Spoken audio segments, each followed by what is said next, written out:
And I remember um, in one of the occasions, some of the volunteers decided to do a car wash to raise some money to help the food bank.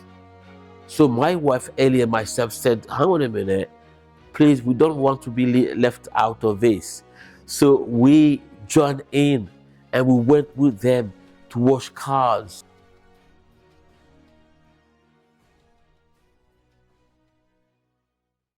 Hello and welcome to Faith in God's Alone Ministries. We are carrying on our series on how can not native pastors and ministers in English churches overcome some of the challenges that they are facing on day-to-day basis. So today I decided to talk to you about community integration. But before I do that, I would like to tell you a story, a very personal story. I remember some years ago when my wife Ellie and myself were led by the Lord to two churches in the West Midlands. At one of the churches, it was a church that was located in a very deprived area. So they had a food bank, and it was a warm community. So, for example, when you attend the food bank, you hear somebody betting you a cup of tea for something and something else. And what was remarkable about that place is that they were very together. They were working together.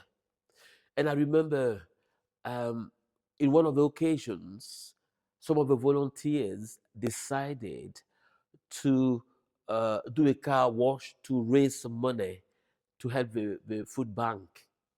So my wife Ellie and myself said, hang on a minute, please, we don't want to be left out of this. So we joined in and we went with them to wash cars. And when this happened, God used this to bring down barriers. We heard people talking about, oh, the vicars are washing cars, you know, and this led to a few baptisms and also led to us running just a few fun days and also a concert with the volunteers in that community. So, for a pastor who has been called to a church in a locality, it's very important to understand the community in that locality. It's important for the pastor to network with agencies and group leaders in order to have an understanding of what's happening. And it's important also for that community, that church to get involved and the pastor to get involved in whatsoever is happening in that community. So I'll give you one example of the current church that I am in. We've got a strong community presence. But what is important is that these people see themselves as part of a church community. So whenever I go to talk to them, they will expect me to come and speak to them and to pray for those that need prayer, but also um, to do some pastoral visitation. Yes, to do some pastoral visitations, if it needed. So these people see themselves as part of a community.